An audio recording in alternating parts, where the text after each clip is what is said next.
Aevar, Stone Singer. Sit quietly, child, and listen, for the story I tell you is the story of the ages.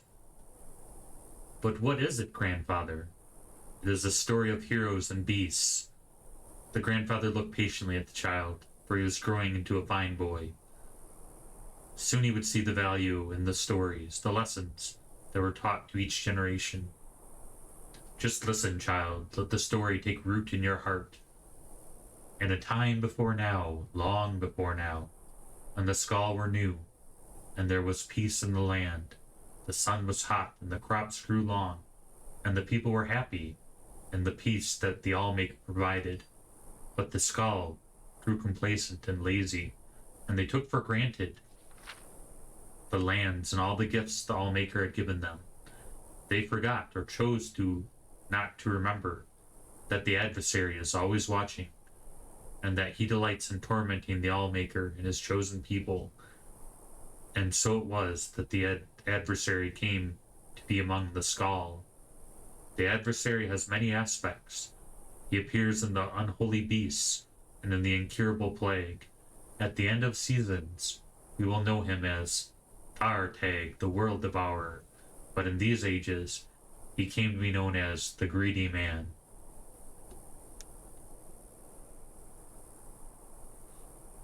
The greedy man, that is what we call him, for to speak his name would certainly bring ruin on the people. Lived among the Skald for many months. Perhaps he was just a man, but when the adversary entered into him, he became the greedy man, and that is how he is remembered. It came to be one day that the powers of Skald left them, the strength left the arms of the warriors, and the shaman could no longer summon the beast to their side. The elders thought that surely the Allmaker was displeased, and some suggested that the Allmaker had left them forever. It was then that the greedy man appeared to them and spoke. You of the Skald have grown fat and lazy. I have stolen the gifts of your Allmaker. I have stolen the oceans. Shall be forever no thirst. I have stolen the lands and the trees and the sun, so your crops will wither and die. I have stolen the beasts, so you have to go hungry. And I have stolen the winds, so that you will live without the spirit of the Allmaker. And until one of you can reclaim these gifts, the Skald will live in misery and despair, for I am the greedy man, and that is my nature. And the greedy man disappeared. The members of the Skald spoke for many days and nights.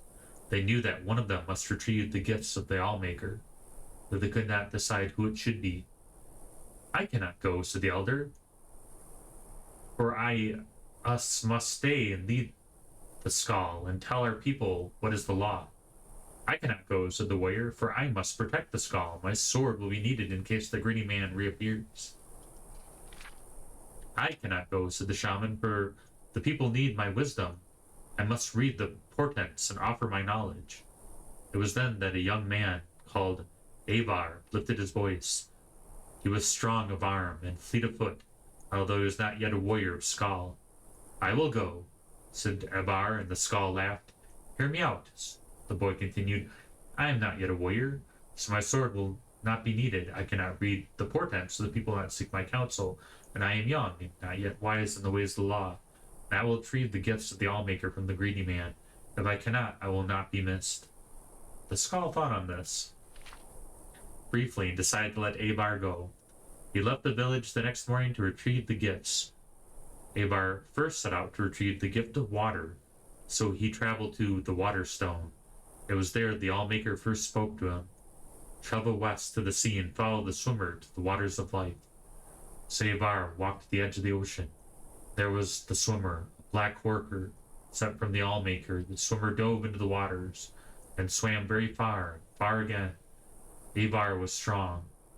Though he swam hard, he followed the swimmer to a cave, swimming deeper and deeper, his lungs burning and his limbs exhausted. At last he found a pocket of air, and there in the dark he found the waters of life. Gathering his strength, he took the waters and swam back to the shore. Upon returning the water stone, the Allmaker spoke, "You have returned the gifts of water to the skull. The oceans again will bear fruit, and their thirst will be quenched." Aevar then traveled to the Earthstone, and there the Allmaker spoke to him again. "Enter the cave of the hidden music and hear the song of the earth."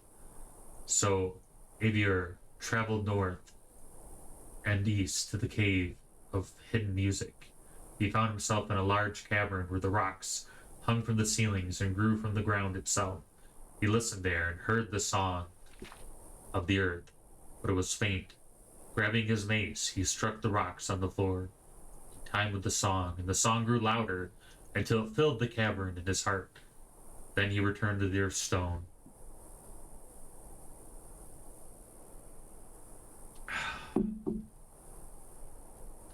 "The gift of the earth is with the skull again," said the Allmaker. "The lands are rich and will bear life."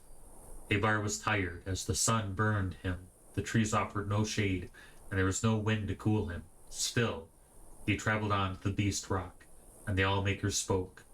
"Find the good beast and ease his suffering." Aevar traveled through the woods of Isenver, and for many hours he heard the cries of a bear from over a hill. As he crested a hill, he saw the bear, a Falmer's arrow, piercing its neck. He checked the woods for the Falmor, for that is what they were, though some say they are not, and finding none, he approached the beast.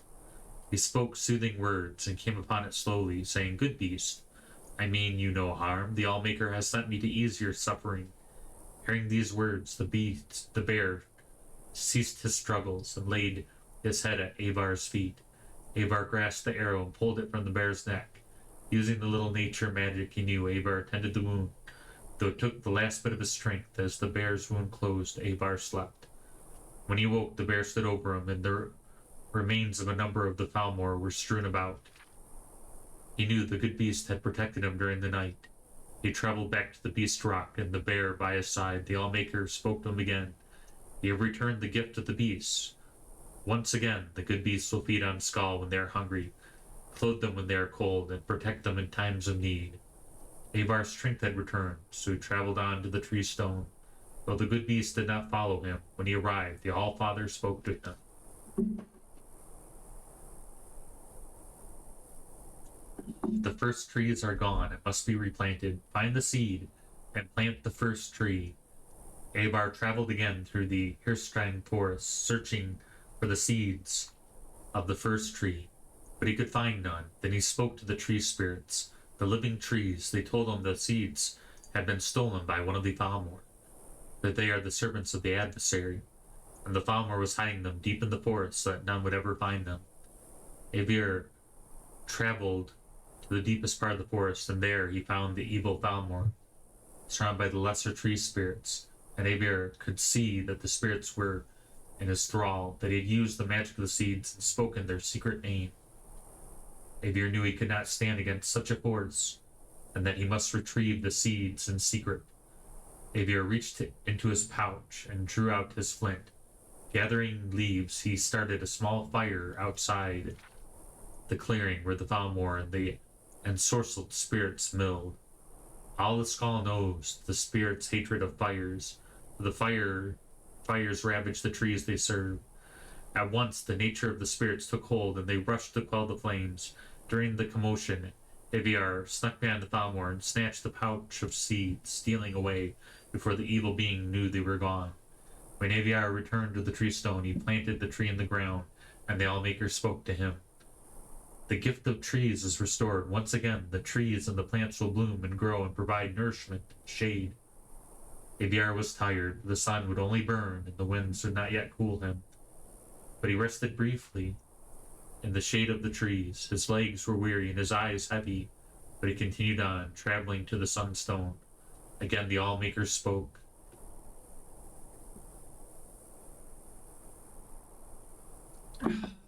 "The gentle warmth of the sun is stolen, so now it only burns. Free the sun from the halls of Penumbra." And so Aevar walked west, over the frozen lands until he reached the halls of Penumbra. The air inside was thick and heavy. They could see no farther than the end of his arm. Still, he felt his way along the walls, though he heard the shuffling of feet and he knew the place held the unholy beasts that would tear his flesh and eat his bones. For hours he crept along until he saw a faint glow at the far end of the hall.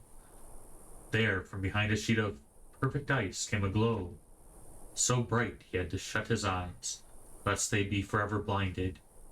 He plucked the flaming eye from one of the unholy beasts and threw it at the ice with all of his might. A small crack appeared in the ice, then grew larger. Slowly, the light crept out between the cracks, widening them, splitting the ice wall into pieces. With a deafening crack, the wall crumbled, and the light rushed over Aevar through the halls. He heard the shrieks of the unholy beasts as they were blinded and burned. He ran out of the halls, followed by the light, and collapsed on the ground outside. When he was able to rise again, the sun again warmed him, and he was glad for that. He traveled back to the Sunstone where the All-Maker spoke to him. The gift of the sun is the scholars once again. It will warm them, give them light. Aevar had one final gift he had to recover, the gift of the winds. So he traveled to the Windstone, far on the western coast of the island. When he arrived, the All-Maker spoke to him, giving him his final task. Find the greedy man and release the wind from his captivity. So Aevar wandered the land in search of the greedy man. He looked in the trees, but the greedy man did not hide there, nor did he hide near the oceans, or the deep caves, and the beasts had not seen him in the dark forests. Finally, Aevar came to the crooked house, and he knew that he would find the greedy man. "Who are you," shouted the greedy man, "that you would come into my house?" "I am Aevar of Skal," said Aevar. "I am not a warrior, shaman, or elder. If I do not return, I will not be missed. But I have returned the oceans, and the earth, and the trees, and the beasts, and the sun. And I will return the winds to my people, that we may feel the spirit of All-Maker in our souls again." And with that, he grabbed up the greedy man's bag and tore it open.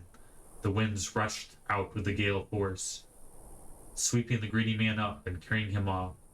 Far from the islands, Aevar breathed in the winds and was glad.